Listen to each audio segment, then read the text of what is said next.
স্কুলের বিষয়টা, স্কুল জেলা স্কুল অ্যান্ড কলেজের এই ঘটনাটা তো আপনি অবশ্যই অবগত আছেন।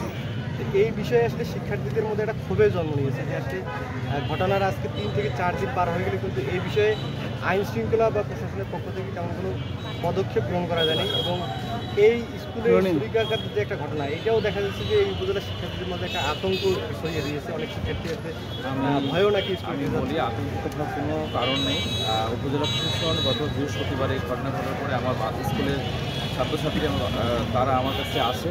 আমি তাৎক্ষণিকভাবে বিষয়টি আমলে নিয়ে এই ডিমলা থানার ভারপ্রাপ্ত কর্মকর্তাকে নির্দেশ প্রদান করি যে দ্রুত সময়ের মধ্যে মামলা রুজু করে এটাকে এজাহারভুক্ত করে যেই করুক এখন এই আসামিদের দ্রুত আইনের আওতায় এনে সর্বোচ্চ শাস্তি নিশ্চিত করা।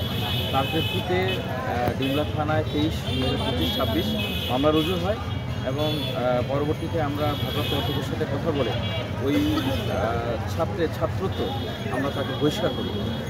ইতিমধ্যে প্রশাসনিকভাবে ব্যবস্থা গ্রহণ করা হয়েছে এবং ডিমলা থানা পুলিশ, এনএসআই, ডিএসপি, র্যাব সকলেই কাজ করছে। ইতিমধ্যে একজন আসামি গ্রেপ্তার হয়েছে এবং অনতিবিলম্বে সকলে যারা এই জঘন্যতম কাজের সাথে জড়িত ছিল প্রত্যেককেই আমরা গ্রেফতার করে আইনের আওতায় নিয়ে এসে দৃষ্টান্তমূলক শাস্তির ব্যবস্থা করা।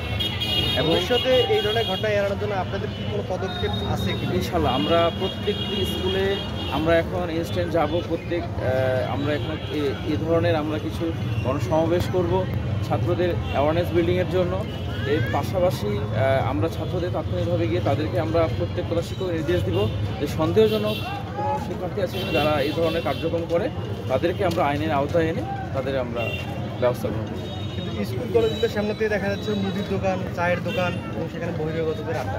এই বিষয়ে আপনাদের তো কোনো আমরা তৎপরতা দেখি না। ইনশাল্লাহ আমি আপনাদেরকে বলি যে আমি এখানে যোগদান করার পর থেকে এখন পর্যন্ত আমাদের এই উপজেলা 14টি বাজারে অনেকগুলো বাজার এবং আমাদের বাজারের সামনে